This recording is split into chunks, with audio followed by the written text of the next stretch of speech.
બનાસકાંઠા જિલ્લાના મુખ્ય મથક પાલનપુરમાં પસાર થતી લડભી નદી, આ લડભી નદીના જે જગ્યા છે, જગ્યા પર મોટા પ્રમાણમાં બાંધકામ કરવામાં આવ્યું છે, પરંતુ આ નગરોળ નગરપાલિકા છે, આ નગરપાલિકાને દેખાતું નથી. અને બીજી બાજુ જે ગરીબ અને મધ્યમ વર્ગના લોકો છે, આ લોકોના દબાણ તોડી દાદાનું બુલડોઝર છે તે ફેરવી રહ્યું છે.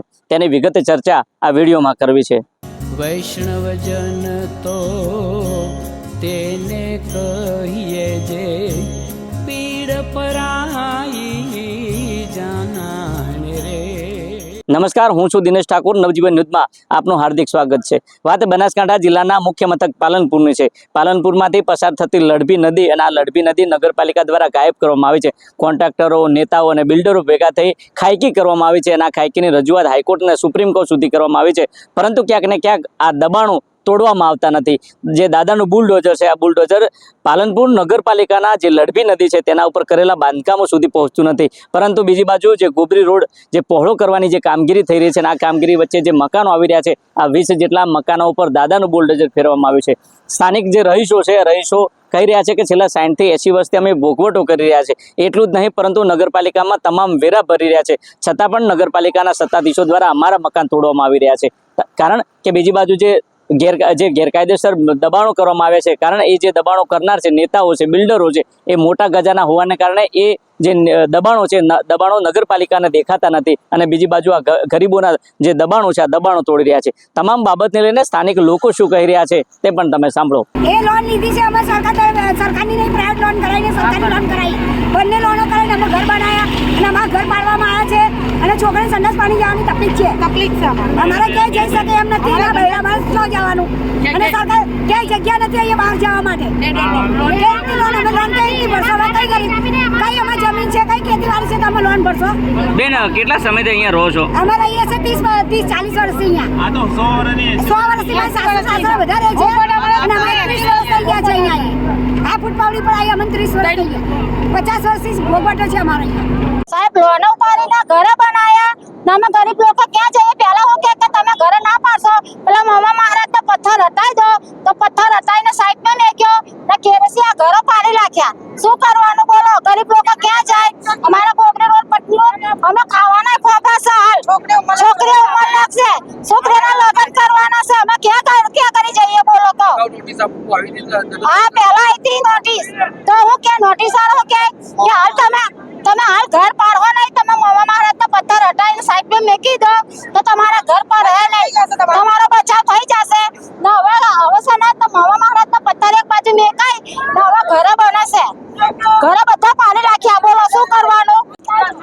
સાહેબ, અમારે એક વિનંતી છે સરકારને કે અહીંયા અમે અમારો ભોગવટો લગભગ 60-70 વર્ષથી 80 વર્ષથી છે, બરાબર. અને આ અમારા મકાનો 20 મકાનો અહીંયા તોડી નાખ્યા છે.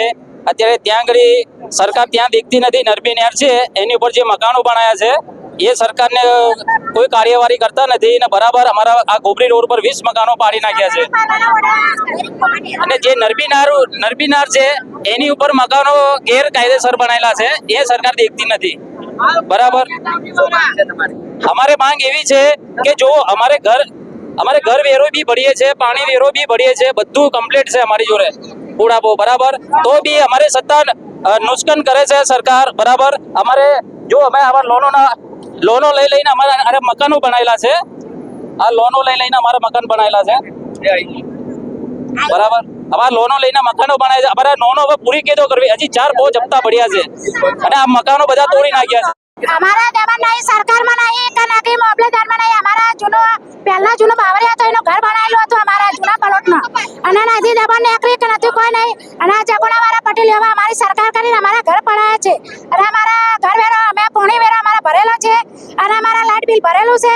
અને અમારા ઘર પહેલા મમ્મા મારે તો કે અમે ઘર નહીં ગરીબાનો, મમ્મા મારે તો કે તમે હટાઈ લો, ત્યારે કે અમે ઘર તમારું નહીં પાડીએ. હવે વર્ષોનું અમારા મમ્મા મારે તો ઘર પાડ્યું, અને અમારા ઘર હટાઈ લીધું, એ શું કારણે પાડ્યું અમારું બોલો? ખાસા વર્ષોના સમય છે, આ ઘર વેરા છે, ઘર સમય છે, જૂના વર્ષોનું અમારું ઘર છે સાહેબ. 80 વર્ષ થઈ છે અમારા.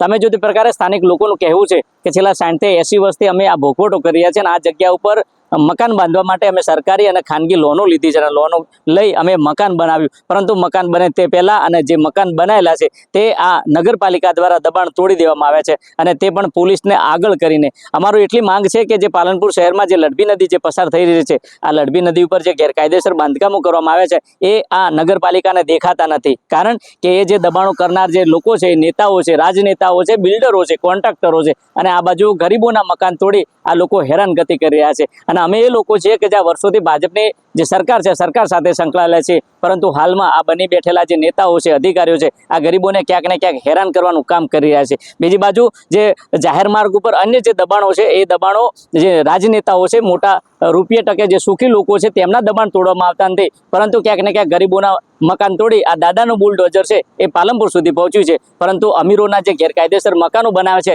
ત્યાં સુધી ત્યાં બુલડોઝર પહોંચ્યું નથી. જોઈએ આવનાર સમયમાં નગરપાલિકા દ્વારા ગેરકાયદેસર જે મકાનો બાંધેલા છે તેના ઉપર દાદાનું બુલડોઝર ક્યારે ફેરવે છે તે તો આવનારો સમય બતાવશે. દિનેશ ઠાકોર, નવજીવન ન્યૂઝ, બનાસકાંઠા.